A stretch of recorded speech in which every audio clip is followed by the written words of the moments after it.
Hi, I'm June Morrow, and I help 9-to-5ers who want to be full-time coaches, personal consultants, and other service-based entrepreneurs launch their businesses and grow them so that they can do what they love full-time.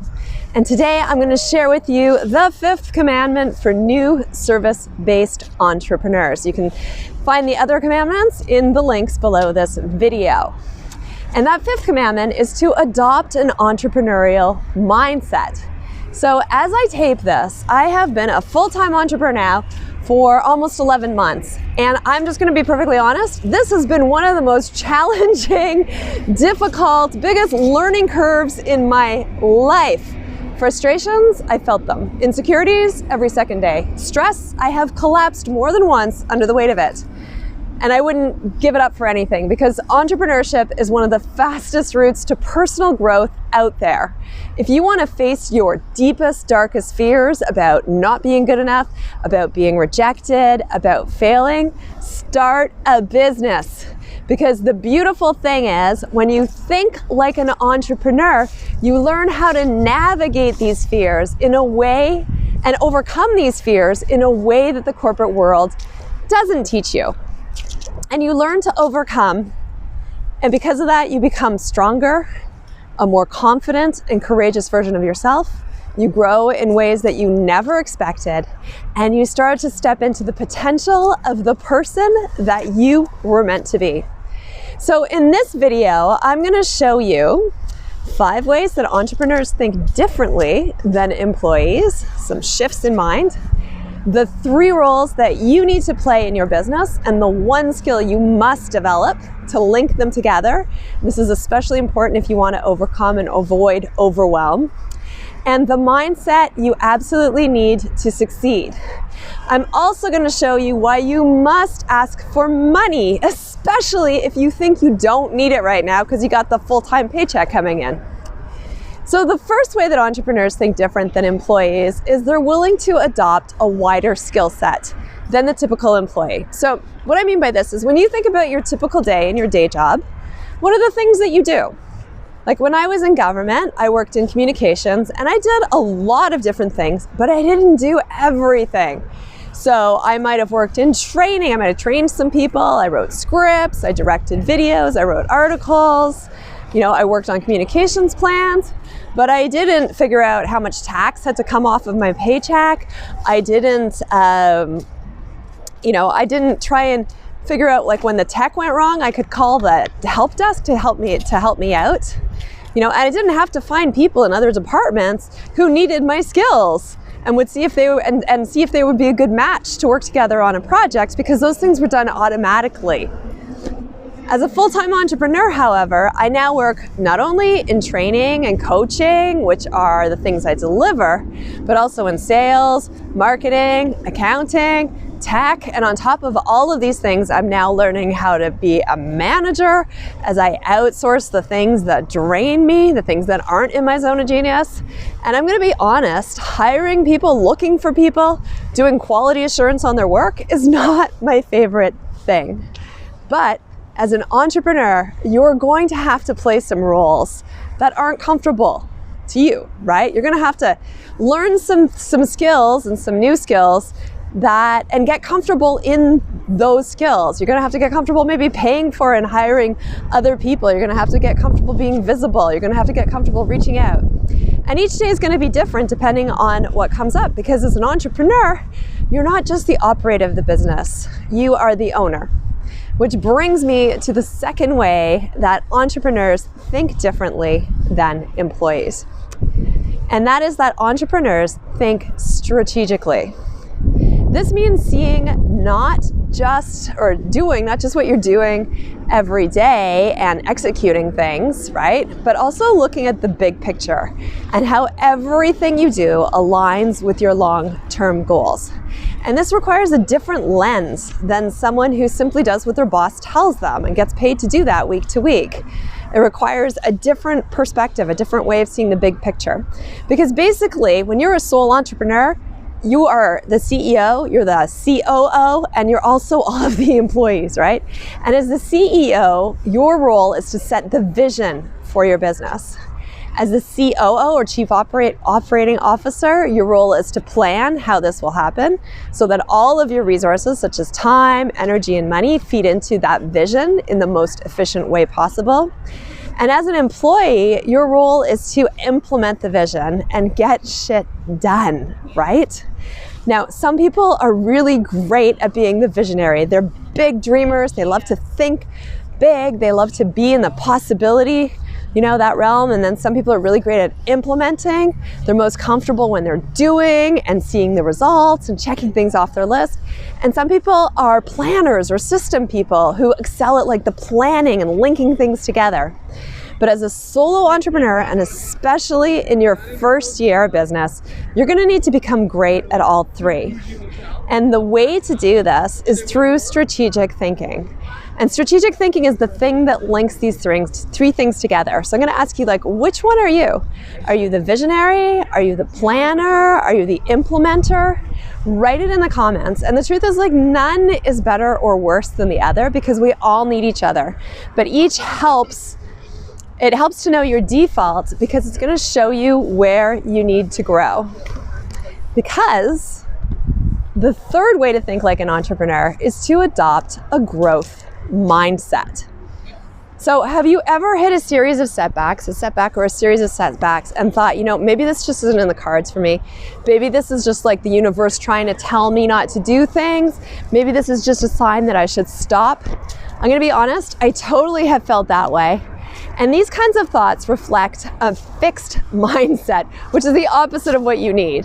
And a fixed mindset is this idea that success is already written in the cards. There's not much you can do about it. And it's a pretty crappy way to run a business because it's going to make you want to give up repeatedly.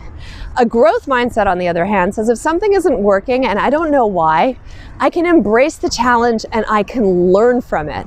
And this is absolutely necessary when you're an entrepreneur because things won't work. I'm going to be honest with you.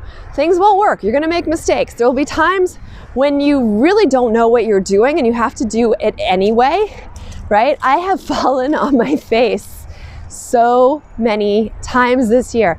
I have sent out broken links. I've paid big money for services that returned zero. I had tech fail when I was live on air. This morning I lost a whole bunch of email addresses because of some sort of glitch that I didn't understand. Crap happens. But you can't let that stop you. You can't let that be oh, that's a sign I shouldn't do it. It's a sign that you just need to learn something or outsource something. One of my mentors said to me the other day, entrepreneurship is like school where you pay to learn, right? You pay to learn. You pay in time, you pay in effort, you pay in money. Which brings me to the fourth mindset shift that you need to succeed as an entrepreneur and go from employee to entrepreneur. And that is become comfortable with discomfort because there's going to be a lot of it. Now, don't get me wrong. When you work for someone, there's also a lot of discomfort. I get it, right? You're playing by somebody else's rules. You sometimes have to fit, you're a round peg trying to fit into a square hole or vice versa. And it's challenging. But there's also a certain amount of certainty and predictability. You know how work comes to you. You know when you're getting paid.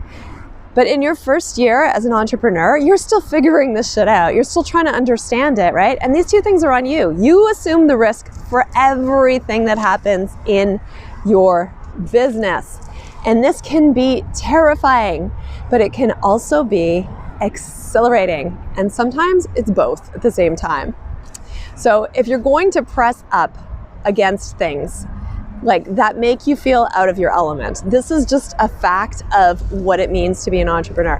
Whether that's reaching out to people, becoming more visible, asking for the sale, time and energy management, you're going to need to work around some of your inner saboteurs, and we all have those things. These are default ways of doing things, which could be procrastination, perfectionism, people pleasing, being a control freak, a little bit guilty, yes, or something else, right?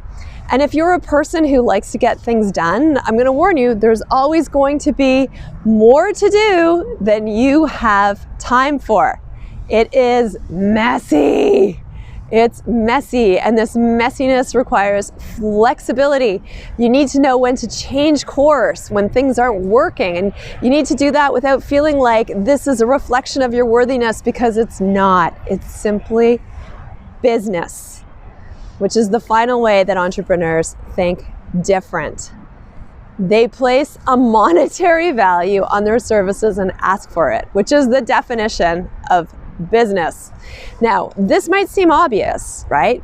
But this is an area where a lot of heart-centered people who genuinely want to change lives and help people get, become better, that's where they get stuck. And it's easy to get stuck here because if you're working a side hustle with a fairly decent full-time job, it's super easy to think, yeah, I don't need the money. I want to do the business, but I don't need the money.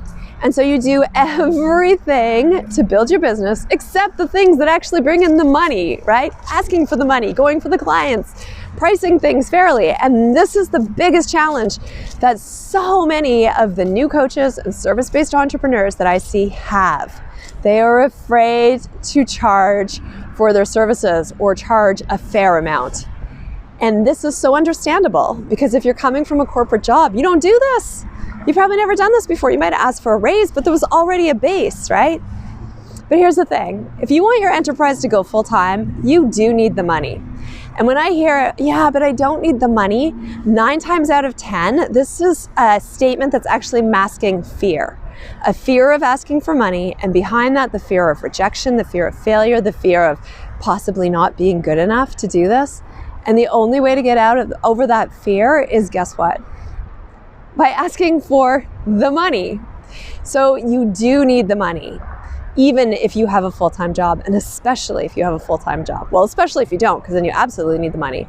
But you also need the money so that you can bust through those beliefs about yourselves. You need the money so that you can prove to yourself that you can do this, that it is possible.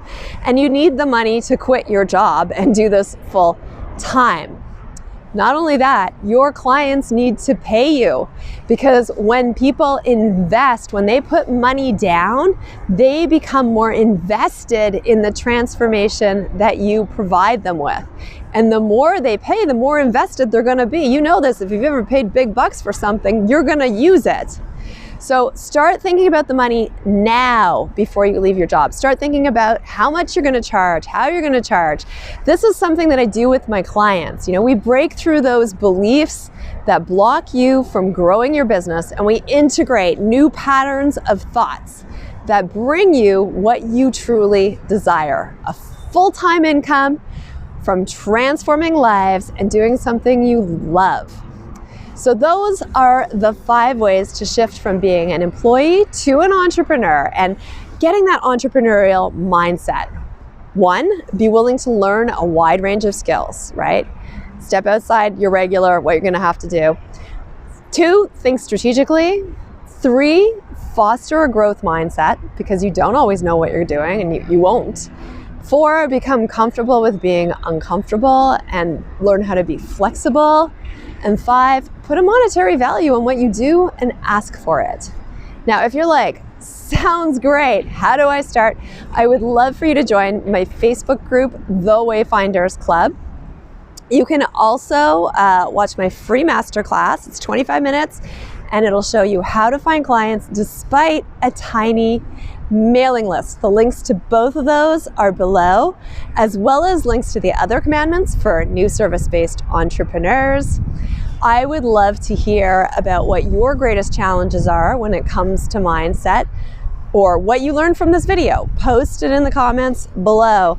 And please like or love this video, and don't forget to subscribe to this channel so you'll never miss a tip that could take you from employee to full-time entrepreneur, transforming lives in the business of your dreams. You got this.